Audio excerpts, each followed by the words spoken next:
কি মর্যাদা সূরা আল মুলকের।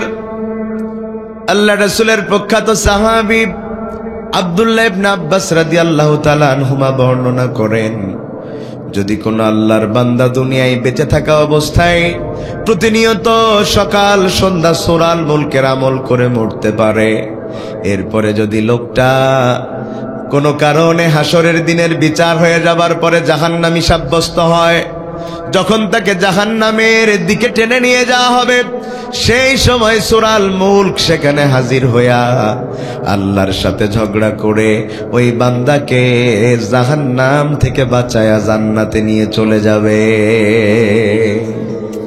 অন্য এক বর্ণনায় আল্লাহর হাবিব বলেন, এই দুনিয়াতে যারা সকাল সন্ধ্যা সূরা আল মুলকের আমল করে মারা যায়, আপনারা জ্ঞানবান মুসলমান, আপনারা বলেন যারা শুধু সূরা আল মুলকের আমল করে ওরাই মরে, যারা আমল করে না ওরা মরে না? মরে মরে মরে। যাদের টাকা আছে সেও মরে, যার টাকা নাই সেও মরে, যে ক্ষমতায় থাকে সেও মরে, যে বিরোধী দলে থাকে সেও মরে। কথা বলছেন না কেন? কারণ এই পৃথিবীতে কেউ চিরকাল বেঁচে থাকে? সবচাইতে বেশি ক্ষমতায় ছিল ফেরাউন, 450 বছর, সেও পৃথিবীতে বেঁচে থাকতে পারে? পৃথিবীতে কেউ স্থায়ী হয় না, হোক না সে ফেরাউন কিংবা নমরুদ, কেউ ভবে চিরকাল রয় না। ফেরাউন শেষ তক ছিল না, মৃত্যু তাকেও ছেড়ে দিল না, হোক না সে মহারাজা আর মহাবীর, কাউকে সে অবকাশ দেয় না। পৃথিবীতে কেউ স্থায়ী হয় না, হোক না সে ফেরাউন কিংবা নমরুদ, কেউ ভবে চিরকাল রয় না। ঠিক না ঠিক? আমরা সবাই জানি মরা লাগবে, কিন্তু মরণের ভয় আমাদের মধ্যে নাই। আমরা যদি মরার 1 ঘন্টা আগেও জানি কোটিখানিক টাকা ইনকাম করা যাবে একটু কলমটা ঘুরাইয়ে দিলে, তাও আমরা মরা নিশ্চিত জেনেও ওই কলম ঘোরাতে 1 মিনিটও লেট করব না। কি বলেন আপনারা? এই নুরউদ্দিন আল আজাদ এই মানুষের অবস্থা নিয়ে একটি গজল বলেছে, সেটাও একটু শোনাবো। আরে মানুষ হইছো বেহুশ দুনিয়ার পিছে, কি জবাব দিবি রে তুই আল্লাহর কাছে? হালাল হারাম না মানিয়া করছো টাকা কামাই, এত টাকা রাখবা কোথায়? কাফনের তো পকেট নাই। হালাল হারাম না মানিয়া করছো টাকা কামাই, এত টাকা রাখবা কোথায়? কাফনের তো পকেট নাই। টাকা পয়সা লইয়া কি কেউ কবরে গেছে? টাকা পয়সা লইয়া কি কেউ কবরে গেছে? কি জবাব দিবি রে তুই আল্লাহর কাছে? ঠিক না ঠিক? আল্লাহ নবী বলেন, যদি কোনো আল্লাহর বান্দা সকাল সন্ধ্যা সূরা আল মুলকের আমল করে মারা যায়, এরপরে যখন লোকটাকে কবরে রাখা হয়, কিছুক্ষণ পর কিরামান কাতিবিনের সেই আমলনামার হিসাব নেয়ার জন্য মুনকার নাকির হাজির হয়ে যায়।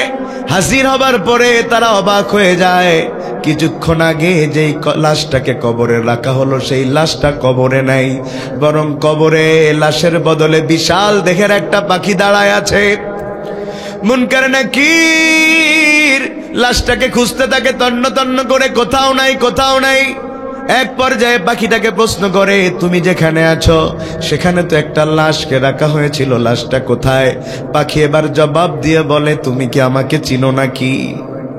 মুনকার নাকির বলে, তোমারে চেনার কথা পরে, আগে বলো কবরে লাশ ছিল, লাশটা কোথায়?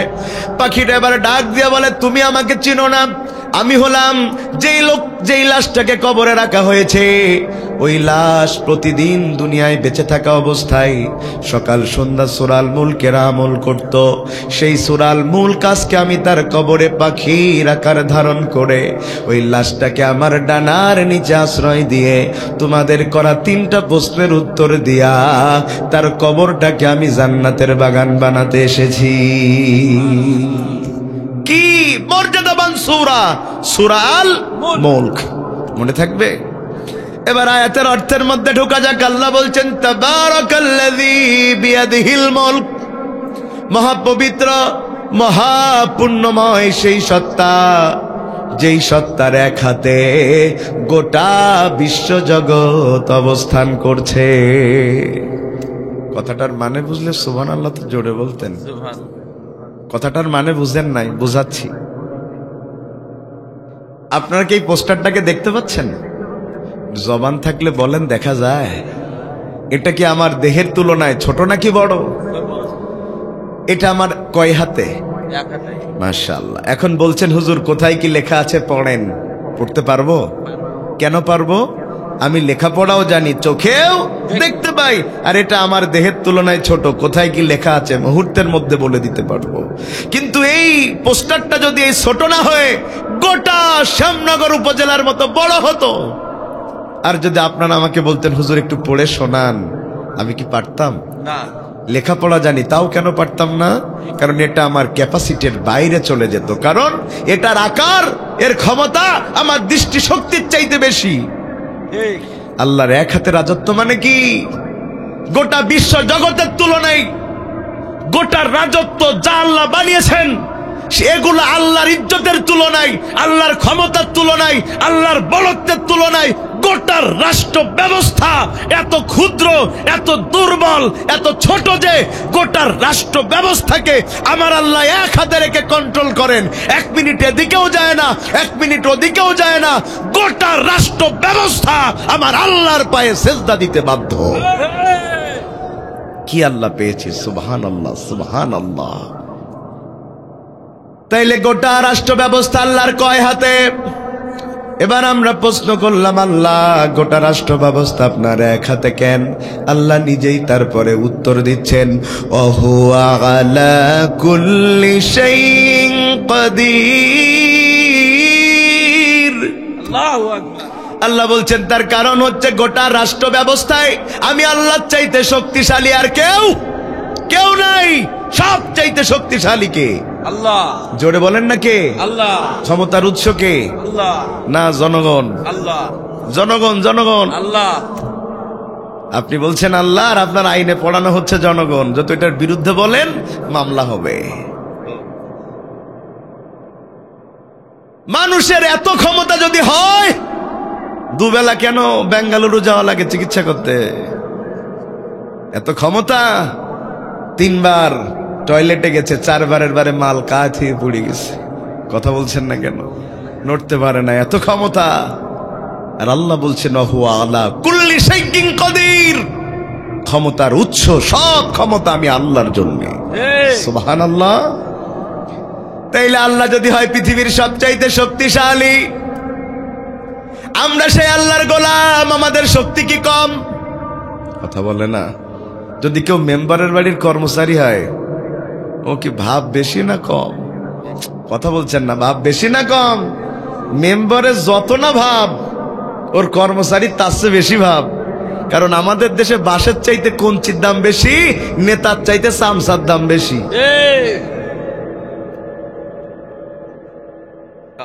ও বন্ধুগণ, একটু মানুষ কম বলে ওয়াজ করতে খুব আনইজি ফিল করতেছি।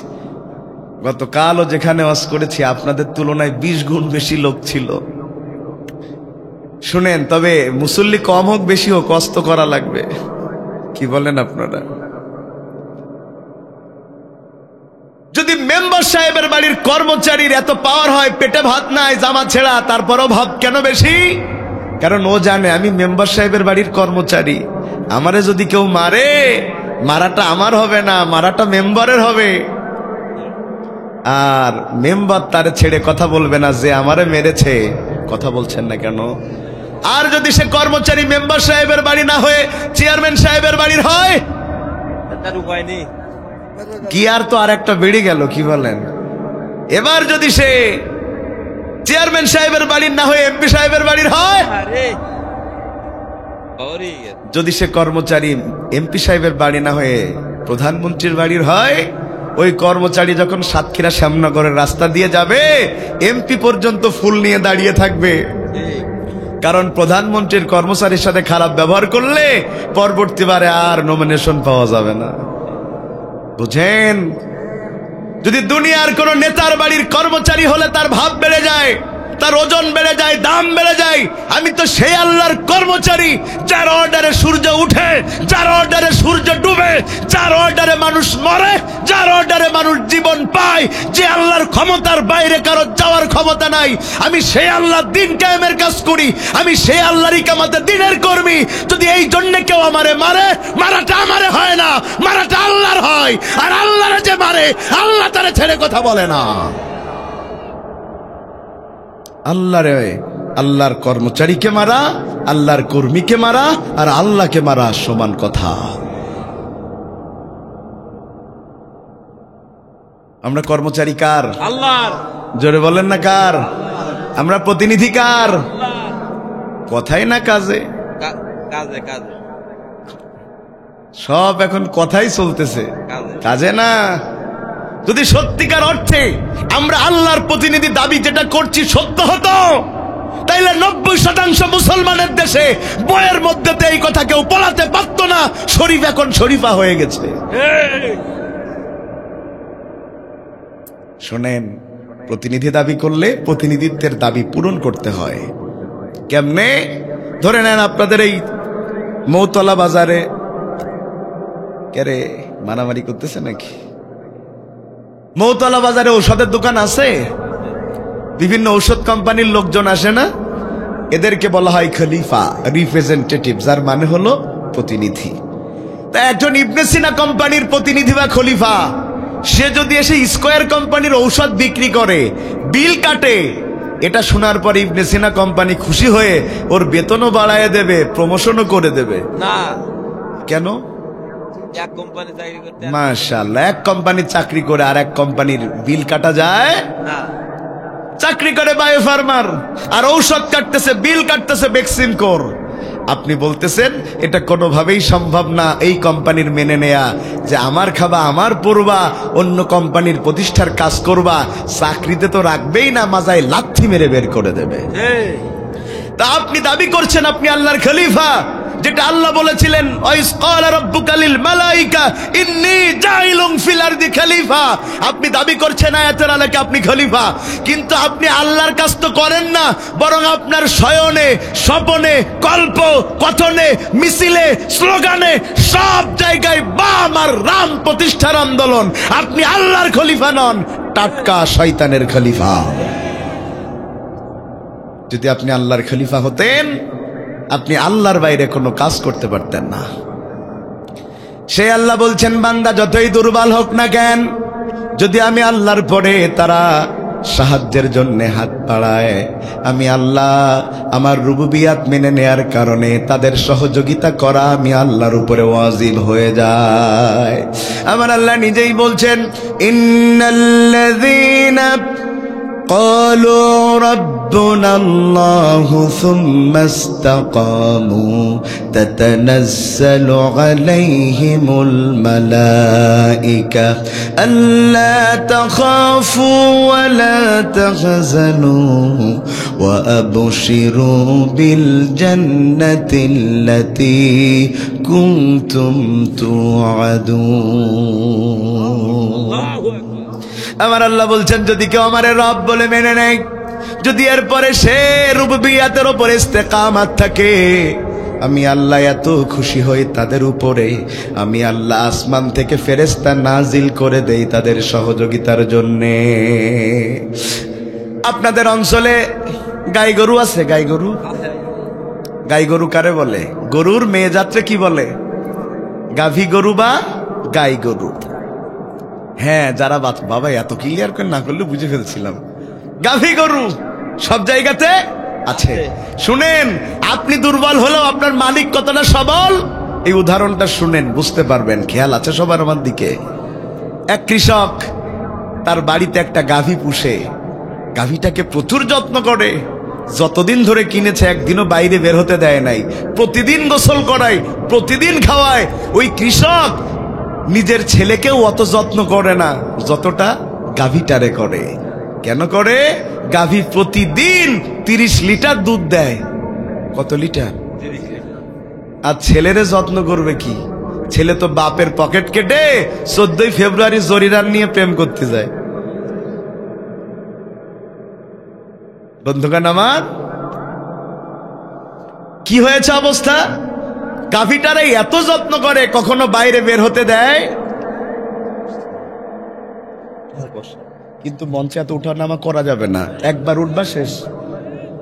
ডিস্টার্ব হচ্ছে শুরু থেকে আমার। আপনারা ঠান্ডা না, আপনাদের কথা বলতে হবে না, আমি তো আছি। ওরা তো ভদ্র ছেলে, ওরা তো আর কোনো খারাপ কিছু করছে না, প্রোটোকল অনুযায়ী করছে, সমস্যা নাই। শোনেন, লিল্লাহে তাকবীর। আজকে আমার ওয়াজ রেকর্ড হচ্ছে, অনেক বেশি কাটিং করা লাগবে না এদের, যে হারে সমস্যা হচ্ছে। তাহলে কৃষকের বাড়ি কি আছে? গাভী। এই গাভীর মালিক কে? ওরে আল্লাহ তো মূল মালিক। দুনিয়াতে একটা মালিক আছে না? আমার রফিকুল ভাইয়ের বাড়ির গরু যদি আল্লাহর গরু বলে আমি নিয়ে যাই, আনতে দেবে? বলবে গরু থুয়ে যা। গাভীটারে প্রচন্ড ভালোবাসে, কিন্তু একদিন মালিকের মন খারাপ। ওই গাভীটা ঘরের মধ্যে গোয়াল ঘরে রয়েছে, খাবার দাবার দিয়ে বের হয়ে এসেছে, দরজা লাগাতে মনে নেই। শুনতেছেন কথা? মালিক চলে গেছে মাঠে বা ঘেরে কাজ করতে, গরু কোথায়? গোয়াল ঘরে। কিন্তু দরজা খোলা দেখে আজকে গরুর মনে বড় আনন্দ, কারণ 3 বছরের মধ্যে কোনোদিন দরজা খোলাও পাইনি, বাইরেও বের হতে পারেনি। ওর মনে হতো আমার মালিক আমারে বন্দি করে রেখেছে, স্বাধীনতা দেয় না। আজকে দরজা খোলা পেয়ে গরু বের হয়ে গেছে, বের হয়ে একবার এ পলাই যায়, একবার ও পলাই যায়, মনে করতেছে খুব স্বাধীনতা পাইছি। কিন্তু গাভী তো বোঝে না, সব স্বাধীনতা স্বাধীনতা না। সব স্বাধীনতা, শিয়াল যদি বলে আমি মুরগির স্বাধীনতা চাই, বুঝবেন লক্ষণ খারাপ। কারণ মুরগি স্বাধীন হলে শিয়ালেরই লাভ, সকাল বিকাল ধরতে পারবে আর নাস্তা করতে পারবে। কিন্তু মুরগি যদি না বুঝে শিয়ালের পামে পড়ে, মুরগির জীবন যৌবন সব শেষ হয়ে যাবে। গাভী একবার এদিকে যায়, একবার ওদিকে যায়, কি আনন্দ মনে, যেন মনের সুখে গান ধরেছে এলোমেলো বাতাসে।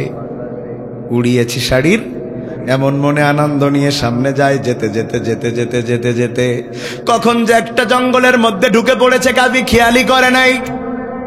জঙ্গলের মাঝামাঝি চলে গেছে। ওই জঙ্গলে থাকতো বিশাল দেহের শক্তিশালী একটা বাঘ। ওই বাঘও বের হচ্ছে, গাভীও ঢুকছে, মুখোমুখি দেখা। বুঝেন কথা? গাভী তাকায় আছে কার দিকে? বাঘ তাকায় আছে কার দিকে? যেন পড়ে না চোখের পলক, কি তোমার রূপের ঝলক। কি বলেন আপনারা? তাকায় রইছে, আরে ভাই চেহারা দেখে না। গাভী চিন্তা করে, আল্লাহ কি বিপদে পড়লাম। কথা বলছেন না কেন? এই যে স্বাধীনতা মনে করে জঙ্গলে ঢুকেছি, যদি গোয়াল ঘরে থাকতাম অন্তত বাঘের মুখোমুখি তো হওয়া লাগতো না। আমি ল্যাংটা ছিলাম, ভালো ছিলাম, ভালো ছিল শিশুকাল। কি বলেন? এখন বাঘের মনে আনন্দ, গাভীর মনে ভয় ঢুকে গেছে, কারণ আমাকে বাঘ খেয়ে ফেলবে।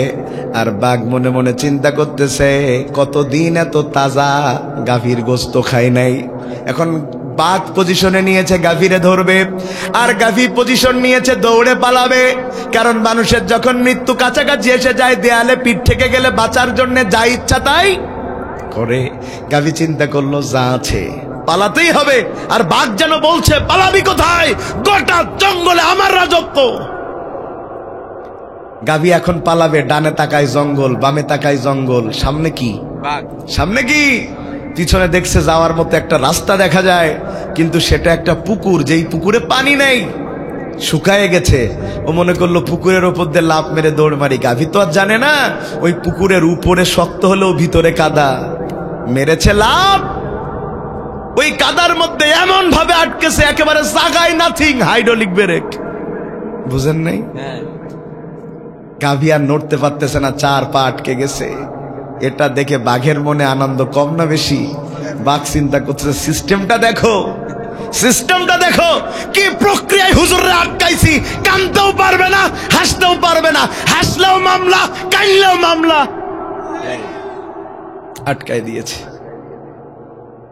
বাঘ এবার পজিশন নিয়েছে, গাভীটাকে ধরবে আর খাবে। ও লাফ মারতে হবে। ও চিন্তা করতেছে, লাফ মেরে একেবারে গাভীর কাঁধে পড়বো, কলিজা খাবো, রক্ত খাবো। তো বাঘের একটা সিদ্ধান্ত আছে, আল্লাহরও একটা সিদ্ধান্ত আছে। বাঘও লাভ মেরেছে, কিন্তু আল্লাহর কি খেলা, আল্লাহর কি লীলা। ও গাভীর কাঁধে না পড়ে ঠিক 4 হাত পিছনে পড়ে মাল খায়। তো যেই কাদা গাভীরে আটকাইছে, ওই কাদা কি বাঘরে আটকাবে না? আটকাবে। বাঘরেও আটকে ফেলার পরে বাঘ যত নড়াচড়া করে, শক্তি দেখায়, তত আটকে যায়, যত নড়াচড়া করে তত আটকে যায়। বাঘ তো মরার চিন্তায় অধীর, কিন্তু গাভীর দিকে তাকায় দেখতেছে ওর কোনো মরার চিন্তাই নাই, জাবর কাটতি আছে। মালিক আসবে। বাঘ বলতেছে, এই তুই আমার চেয়ে কত দুর্বল, আমার ভয়ে দৌড়ালি, আর তুই এখন আটকে যাওয়ার পরে তোর কোনো মরার চিন্তা নাই, জাবর কাটছিস, আর আমার এত শক্তি, এত ক্ষমতাবান আমি, তারপরও আমি মরার চিন্তায় বাঁচি না, তোর কি মরার ভয় নাই? গাভী বলছে, আমার মরার ভয় আছে কিনা পরে রস, আগে তুমি বলো তোমার কি কোনো মালিক আছে? বাঘ বলছে, আবার আমার কিসের মালিক, এই জঙ্গলে আমি যা বলি তাই, আমি মালিক, আমি 11টার সময় 12টা বাজাবো, কারোর বাবার ক্ষমতা নেই আমার আইন লঙ্ঘন করে। গাভী আবার ডাক দিয়ে বলে, বাঘ তোর কোনো মালিক নাই, তাই তোর মরার চিন্তা, আর আমি গাভী দুর্বল হলেও আমার মরার চিন্তা নাই, কারণ দুনিয়াতে আমার একটা মালিক আছে। আমার মালিক যখন বাড়িতে আসবে, এসে যখন দেখবে আমি তার গোলাম, আমি তার কর্মচারী, তার গোয়াল ঘরে নাই, সে ঠিক আমারে খুঁজতে খুঁজতে খুঁজতে খুঁজতে এই ডোবার ধারে আসবে, জঙ্গলে আসবে, আসার পরে যখন দেখবে আমি তার কর্মচারী, ভুল করে আজকে আটকে গিয়েছি, মরতে বসেছি, আমার মালিক আমারে ছেড়ে চলে যাবে না, দৌড়ে বাড়ি যাবে, বাড়ির থেকে বাঁশ আনবে, বাড়ির থেকে রশি আনবে, এনে লোকজন ডেকে এনে আমারে ঠিক উদ্ধার করে নিয়ে যাবে।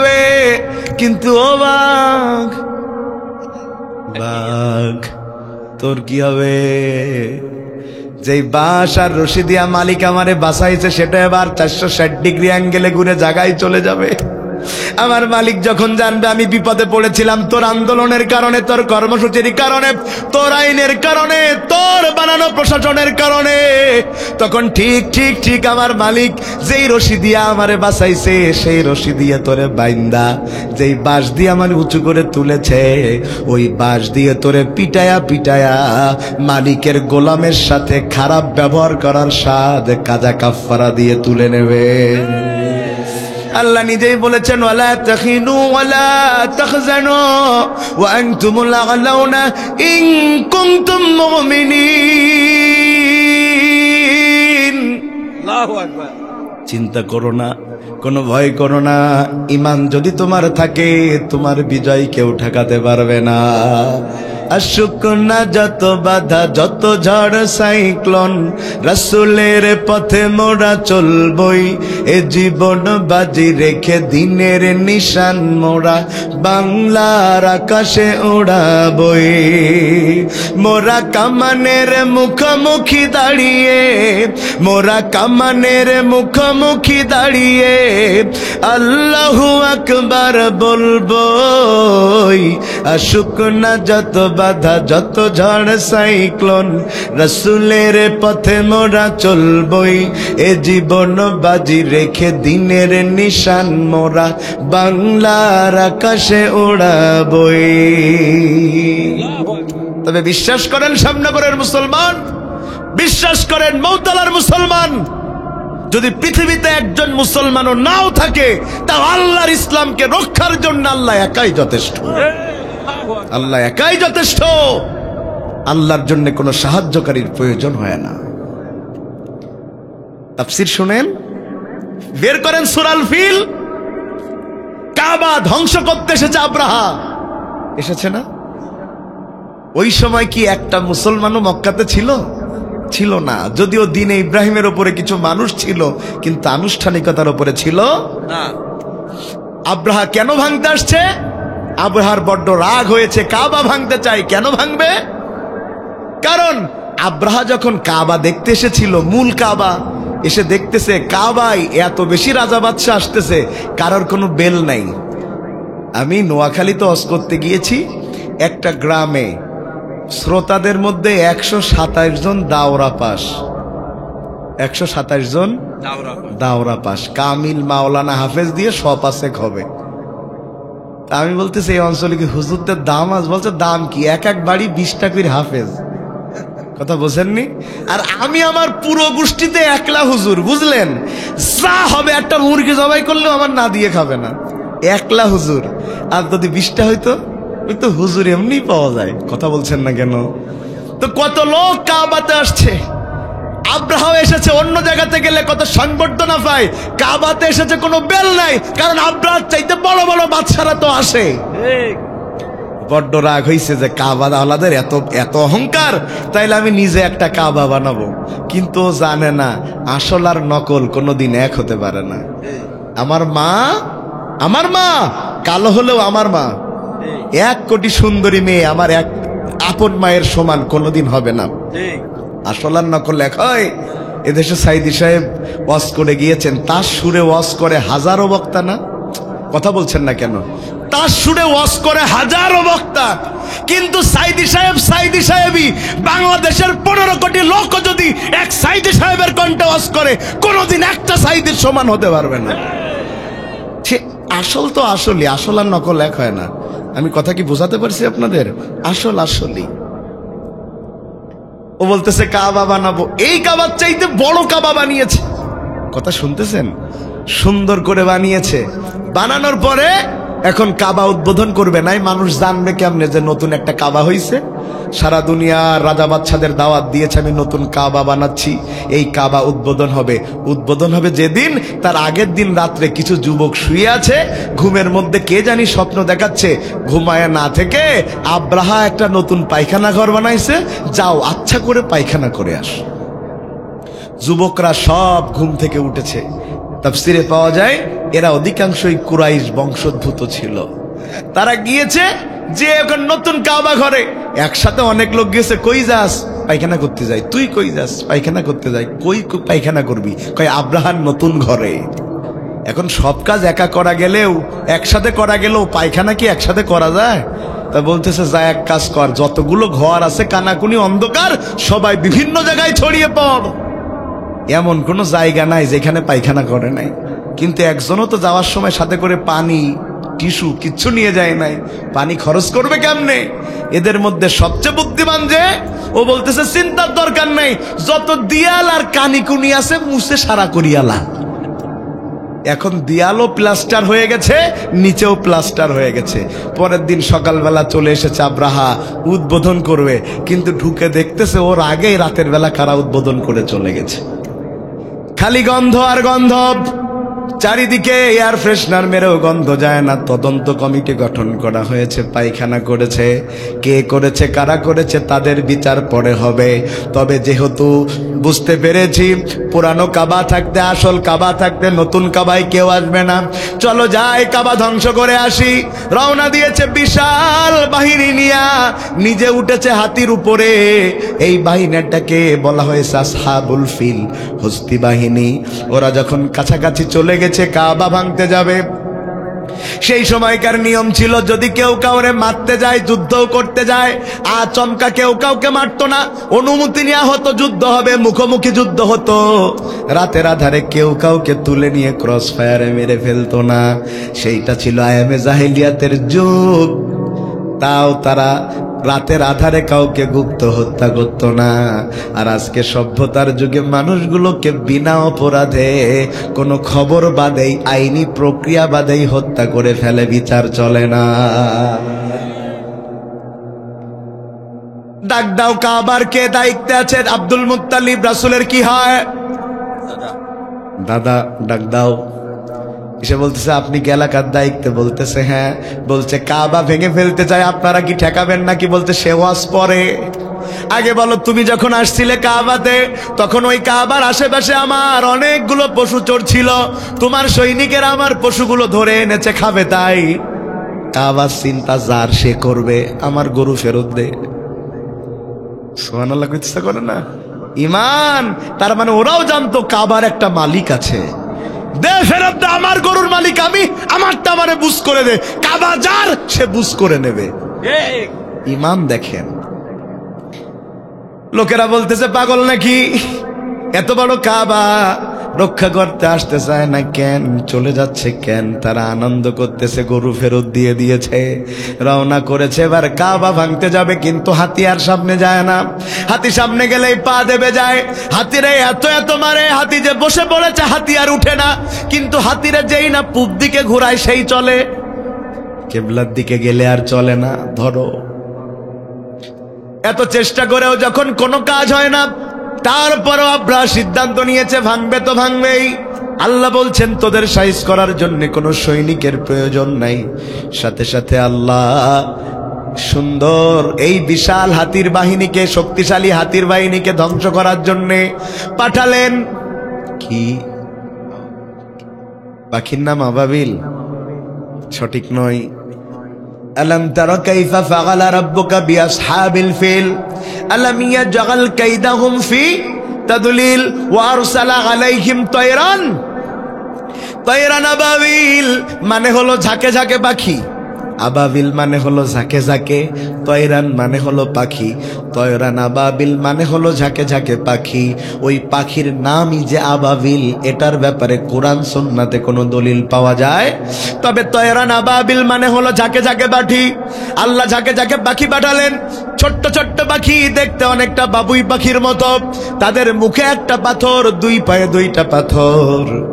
এই পাথর নিয়ে আল্লাহ মোকাবেলা করতে পাঠালেন। তাকিয়ে দেখছে উপরের দিকে মেঘের মতো দেখা যায়, প্রত্যেকটা পাথরের গায়ে যার নাম লেখা আছে, পাখিটা ঠিক তার মাথার উপরে এসে দাঁড়িয়েছে।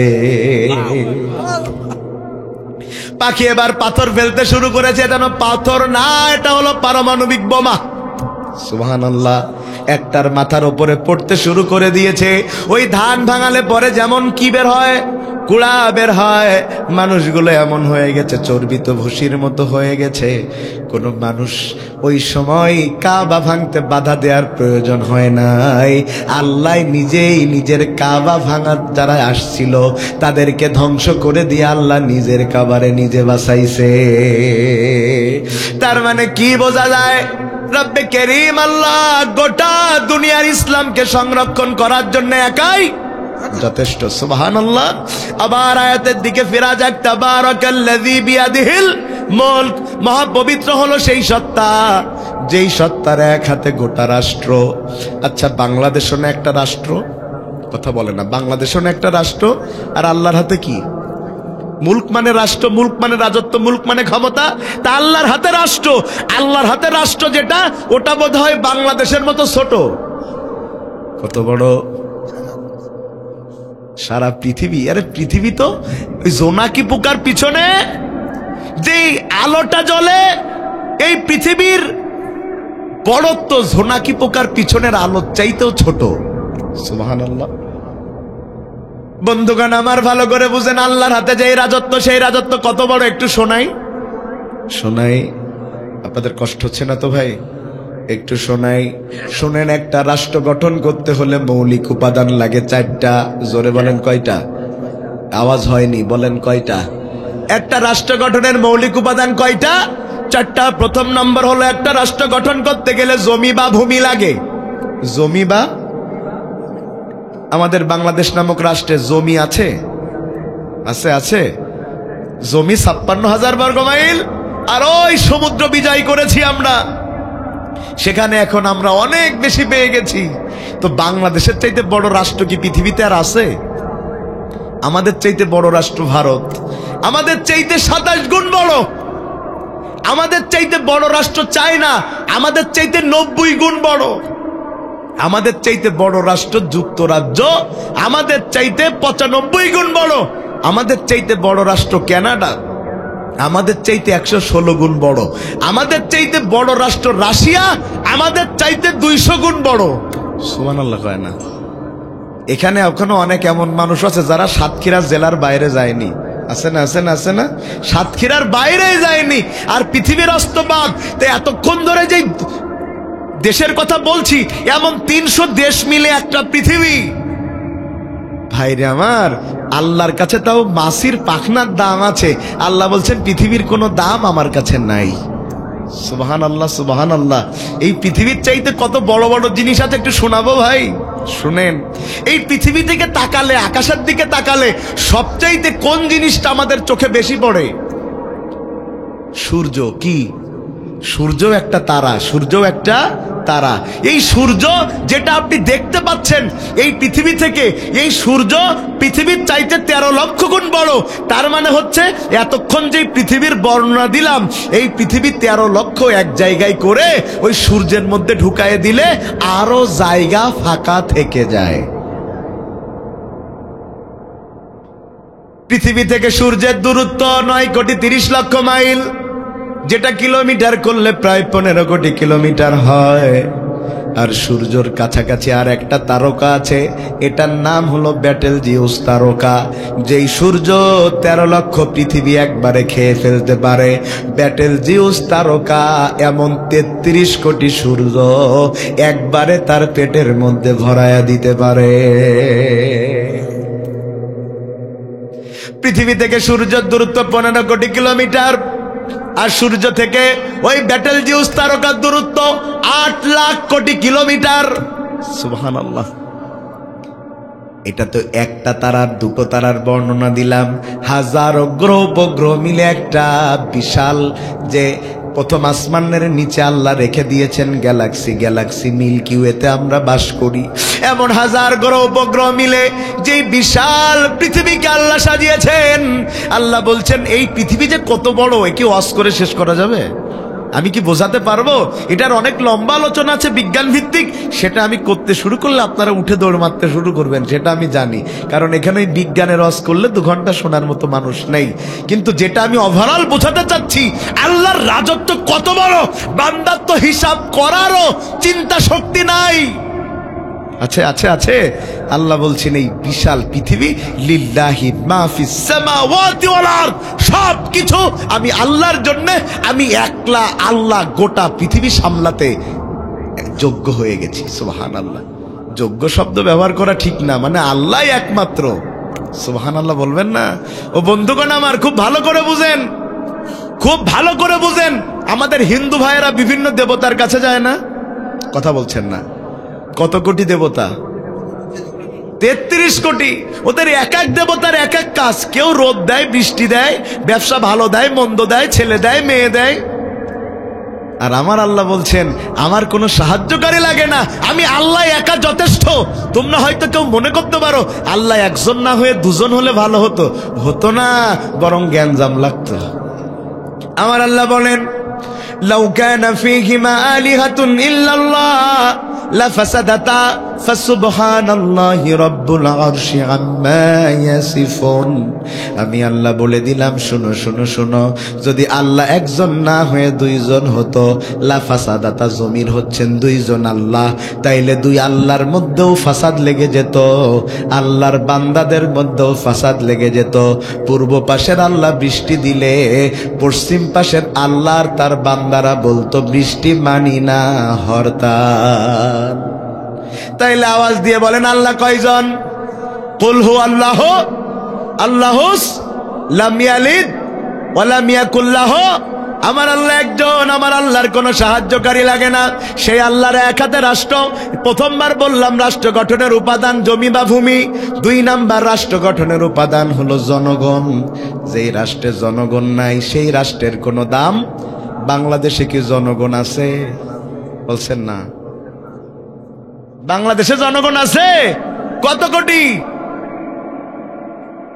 18 কোটি ওভারঅল। আমি তো বলি 36 কোটি। আপনাদের বিশ্বাস হয়? হয় না? হবে, দেখেন হবে। আমাদের দেশের সরকারি দল বলে 18 কোটি জনগণ আমার সাথে, বিরোধী দল বলে 18 কোটি জনগণ আমার সাথে। যেহেতু আমাদের দেশের নেতারা জীবনেও মিথ্যে কথা বলে না, সুতরাং জনগণ তো 36 কোটি হওয়াই লাগে। কি বলেন? কারণ ওদের 18 কোটি, এদের 18 কোটি। কি বলেন? কিন্তু জনগণ 18 কোটি। শুনেন, ভালো করে বুঝেন, এই ছোট্ট একটা দেশে 18 কোটি জনগণ, আর আল্লাহর বিশাল রাষ্ট্রে কত জনগণ আল্লাহ ছাড়া আর কেউ ভালো জানে না। অনেকে বলেন মাখলুকাত 18,000। 18,000 মাখলুকাত, এটা দলিল পাওয়া যায় না। 2003 সালে আটলান্টিক মহাসাগরে একটা প্রাণী পাওয়া গেছে। এটা না মানুষের মতো না মাছের মতো, এটা যে কিসের মতো, ওটা সেটার মতো। কেউ চিনে না, এটা কি বুঝে না, কিন্তু ওর গায়ে হাত দিলেই, এই কারেন্টের তার লিক থাকলে হাত দিলে যেমন শক করে, ওটার গায়ে হাত দিলে শক করে। কোনো দিশা গিশা না পেয়ে সমুদ্র বিজ্ঞানীরা তার নাম রেখে দিয়েছে ইলেকট্রিক ফিশ, মানে বৈদ্যুতিক মাছ। আল্লাহর রাজ্যে কত জনগণ আপনি চিন্তাও করতে পারবেন না, আর সে আল্লাহ বলছেন 18 কোটি জনগণ খাওয়াতে যে চুরি চেষ্টামো করে তো শেষ করে দাও, রডের বদলে বাঁশ দাও, টিন দিলে মেরে খাও, গম দিলে মেরে খাও, আর আমার বিশাল রাজত্বে একটা প্রাণীও না খেয়ে থাকে না। রাগ করতেছেন ভাই আপনারা? ডাস্টবিন থেকে খাবার কুড়িয়ে খাচ্ছে মানুষ, ডাস্টবিন থেকে। অথচ প্রত্যেকের খাবারের দায়িত্ব কার? আপনি বলবেন তাহলে ডাস্টবিন দিয়ে খাচ্ছে কেন? শুনেন, এখানে আল্লাহর কোনো দোষ নেই, দোষ হলো যারা বন্টন করছে তাদের। আল্লাহ দিয়ে তো দিয়েছেন মূলটা, এটার উপরে ব্যাখ্যা আলাদা। আমি মূল কথায় যেটাই যেতে চাই, আল্লাহ বলছেন ওয়ামা মিন দাব্বাতিন ফিল আরদি ইল্লা আলাল্লাহি রিজকুহা, এই গোটা জমিনে যত প্রাণী সকলকে খাওয়ানোর দায়িত্ব আমি আল্লাহর। এই আয়াতটা নাজিল হবার একটা প্রেক্ষাপট আছে। আল্লাহ রাসূলের সাথে দেখা করবার জন্যে একবার ইয়ামেন থেকে কিছু মানুষ আসছিল একটা কাফেলা নিয়ে।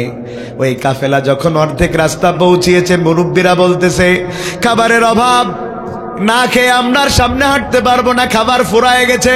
যাও যুবকেরা যাও মদিনায়, সেখান থেকে কিছু খাবার নিয়ে চলে আসো। যুবকেরা যখন খাবার নিতে গিয়েছে রাসূলের দরবারে, ঠিক এই সময় রাসূল আয়াত পড়ছেন ওমা মিন দাব্বাতিন ইল্লা আলাল্লাহি রিজকুহা। যুবকেরা মনে করেছে রাসূল আমরা আসবো, আগের থেকে জেনেছেন, জানার পরে আমাদেরকে আয়াত শোনাচ্ছেন জমিনে যারা যায় তাদের খাওয়ানোর দায়িত্ব আল্লাহর। আয়াত শুনে তারা ফেরত এসেছে, খাবার চাই নাই।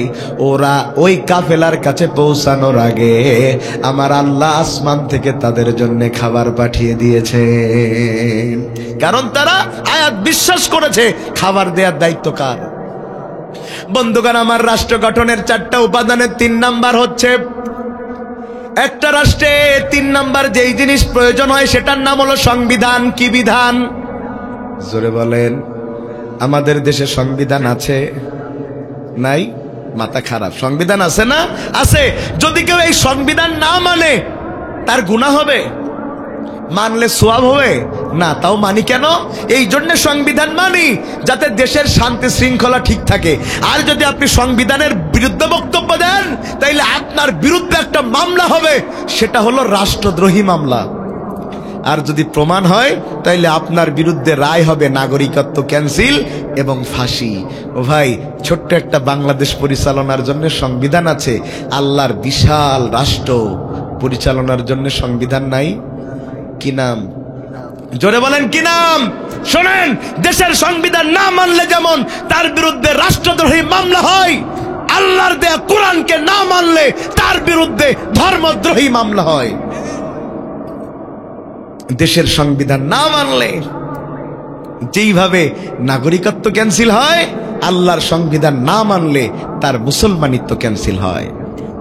দেশের সংবিধান না মানলে যেভাবে তাকে জেলের মধ্যে ফাঁসিতে দেওয়া হয়, আল্লাহর কোরআন না মানলে তাকে জাহান্নামে ঢুকায় দেওয়া হয়।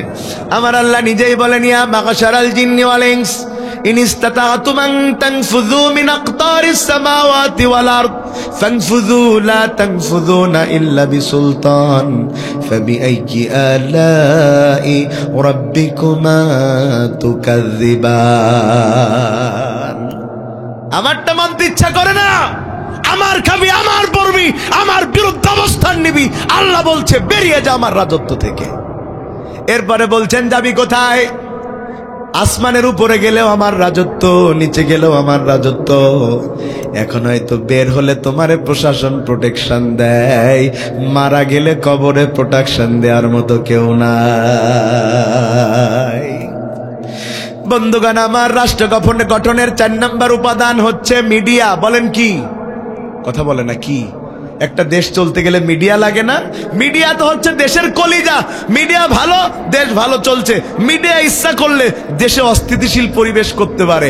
তবে আমাদের দেশে যত মিডিয়া আছে, সামনে মাইক ধরলি তো নেতার মুখ দেখা যায় না। কথা বলছেন না কেন?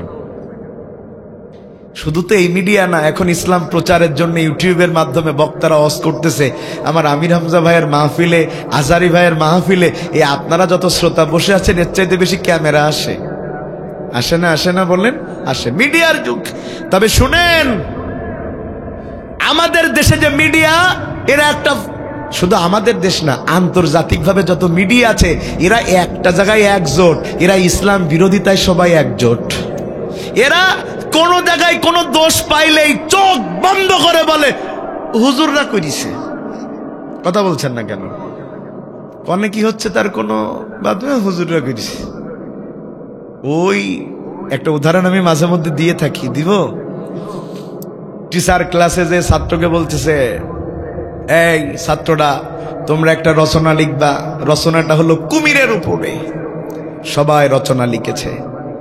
ওর মধ্যে একটা ছাত্র ব্যতিক্রমী, সেও রচনা লিখেছে যে কুমির একটা জলচর প্রাণী, এর নাক আছে, চোখ আছে, আর বিশাল এক লেজ আছে স্যার। ওই লেজে খাস কাটা খাস কাটা খাস কাটা 15 পৃষ্ঠা খাস কাটা লিখেছে। কথা শুনতেছেন?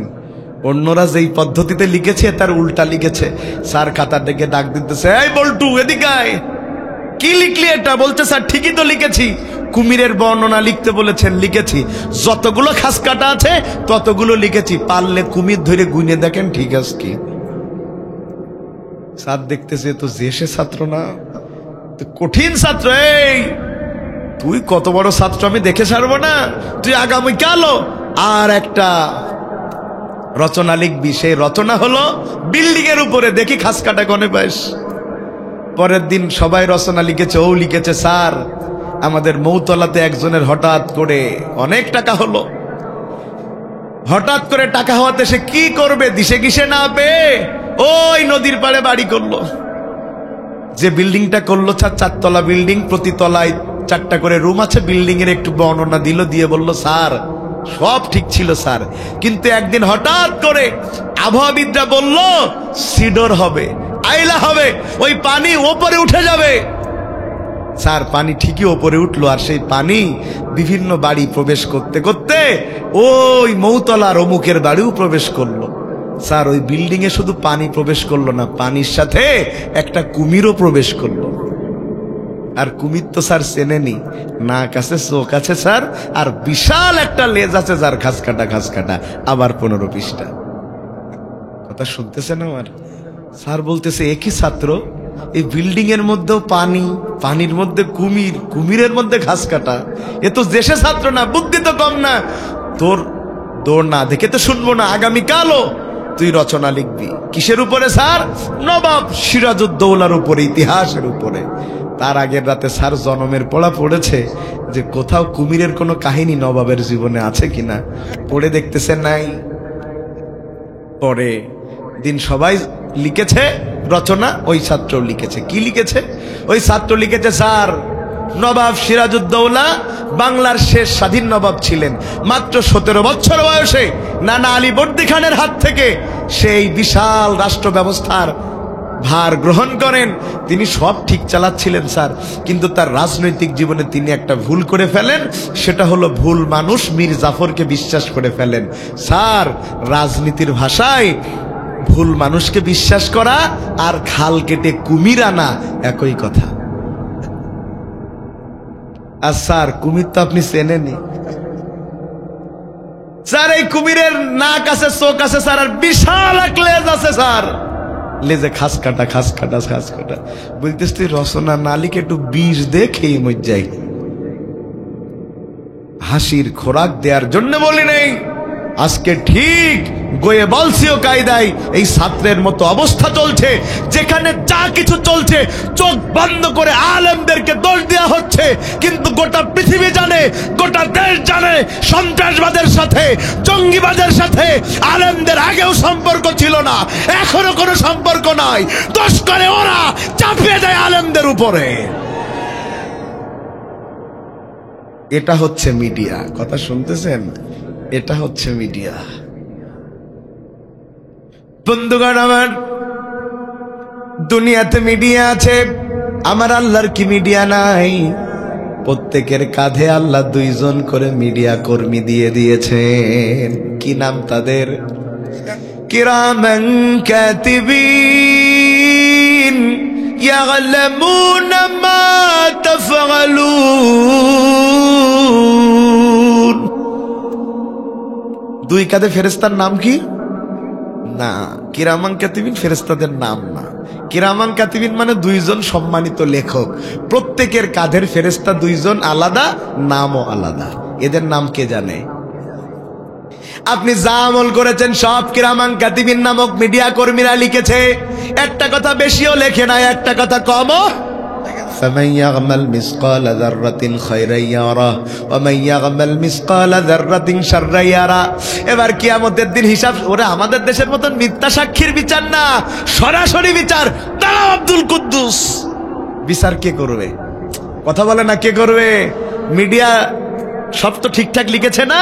এবার আল্লাহ বলবে, আব্দুল কুদ্দুস ইকরা কিতাবাক কাফা বিনাফসিকা আল-ইয়াওমা আলাইকা হাসিবা। কি কি আমল করেছিস? জীবনে তো কম মিথ্যে কথা লিখিসনি, কম মিথ্যে সাক্ষী দিসনি। এখন পড়ো কি কি করেছো। দুনিয়ার কেউ এখন জানে না কি করেছো, কিন্তু ওই দিন সবাই জানবে। কথা বলছেন না কেন? ওই দিন সবাই জানবে। একটু বলবো ভাই কিভাবে জানবে? আব্দুল কুদ্দুস পড়ো তুমি কি কি করেছো।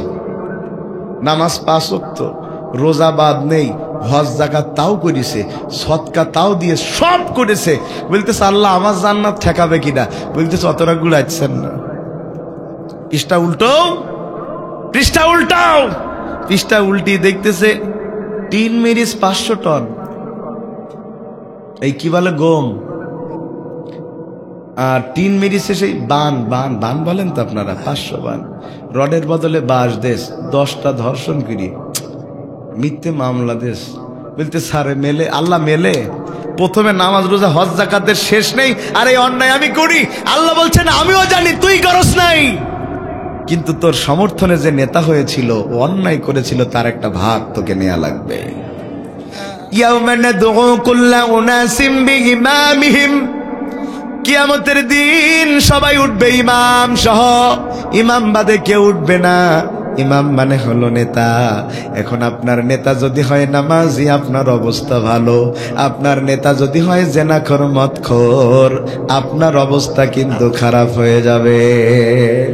এবার নেতারা বলবে আল্লাহ ও অন্যায় করেছে, আমার দোষ কেন? তো টাকার বিনিময়ে, চেয়ারের বিনিময়ে করেছে, ফিরি তো আর করে নাই। এবার লোকটা, এবার যারা জাহান্নামে যাবে তারা তো বলবে আল্লাহ না না, একটাও আমি করিনি আল্লাহ। তোমার এই যে সাংবাদিকরা সব মিথ্যে কথা লিখেছে। ও এরা কি বাংলাদেশের সাংবাদিক? এরা তো আল্লাহর সাংবাদিক।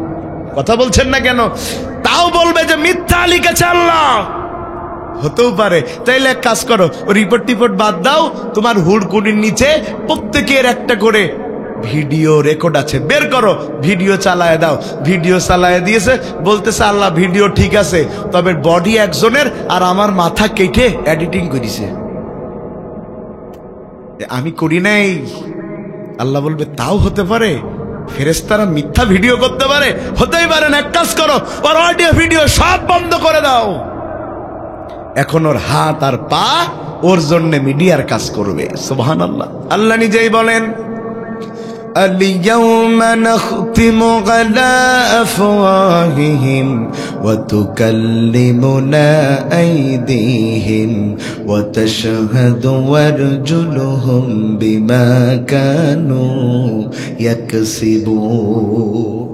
Today I seal your mouth, your hands speak to us, your legs witness for that. আজকে কিয়ামতের দিন তোর মুখ বন্ধ, তোর আমলনামা সব বন্ধ। আজ তোর হাত কথা বলবে, পা কথা বলবে, হাত পা তোর বিরুদ্ধে সাক্ষ্য দিবে। হাত বলবে আল্লাহ আমি চেয়েছিলাম হাত দিয়ে কোরআন স্পর্শ করব, আর তোমার এই বান্দা আমার এই হাত দিয়ে পরের মেয়ের গায়ে হাত দিতে বাধ্য করেছে। আমি চেয়েছি আল্লাহ হাত দিয়ে কোরআনের হাফেজদের মাথায় হাত বুলিয়ে দিব, তোমার এই বান্দা এই হাত দিয়া আলেমদের হাতে হাত কড়া দিতে বাধ্য করেছে। আমি চেয়েছি হাত দিয়ে ইসলামের পক্ষে লিখব, তোমার এই বান্দা আমারে বাধ্য করেছে আলেমদের বিরুদ্ধে বিভিন্ন খারাপ কথা লিখতে। কথা বলছেন না কেন? আপনাদের অঞ্চলে গানের অনুষ্ঠান হয়, গান গান পোলাপান যায় না, যে দেখবেন এইভাবে হাত নাড়ায়, দেখেছেন? কথা বলে না, হাত নাড়ায়, আবার সেলফি তুলেছে, তুলে ফেসবুকে দিয়ে বলছে হোয়াট এ ফিলিংস ব্রো। কি রে ফিলিংস? কিয়ামতের দিন এই হাত ওই যে নেচেছিলেন সেটারও সাক্ষ্য দিবে। পা কথা বলতে থাকবে। আল্লাহ পা দিয়ে মাহফিলে যেতে চেয়েছিলাম আর 14ই ফেব্রুয়ারিতে নিয়ে গিয়েছে। পা চেয়েছিলাম হেঁটে হেঁটে মসজিদে যাব, মন্দিরে নিয়েছে। পা চেয়েছিলাম হেঁটে হেঁটে কোরআনের পক্ষে মিছিল করব, আর এই বান্দাই পা দিয়ে হেঁটে হেঁটে মিছিল করেছে। সকাল বিকাল হুজুর ধরো। বন্ধুগণ আমার, এই যখন অবস্থা হবে, লোকটা কথা বলতে পারবে না, মনে মনে বলবে না ফাঁকার জায়গা কথা, পালাবার জায়গা কথা। মালি হাজাল কিতাব লা ইউগাদিরু সগীরাতান ওয়ালা কাবীরাতান ইল্লা আহসাহা। ওই দিন ছোট্টখাট্ট কোনো আমল বাদ পড়বে, ওই দিন যেন কোরআন আমাদের পক্ষে থাকে, বলছি আমিন। তাইলে আমরা যেটা আজকে আলোচনা করলাম সূরা আল মুলক 1 নম্বর আয়াত থেকে, সবচেয়ে শক্তিশালী কে? আমরা খলিফা কার? আল্লাহর জন্য কাজ করলে সহযোগিতা করবে কে? কাবা ঘরকে ওই সময় বাঁচিয়েছেন কে? এরপরে আমরা কথা বলেছি যে রাষ্ট্র গঠনের 4টা উপাদান সম্পর্কে। প্রথম বলেছি জমি বা ভূমি সম্পর্কে, এরপরে বলেছি জনগণ সম্পর্কে, তারপরে আমরা বলেছি সংবিধান কোরআন সম্পর্কে, তারপরে আমরা বলেছি মিডিয়া সম্পর্কে, যেটা আল্লাহ এবং দুনিয়ার সাথে আমরা তুলনামূলক আলোচনা করেছি। যেই কথাগুলো বলেছি আল্লাহ আমল করবার তৌফিক দান করুন।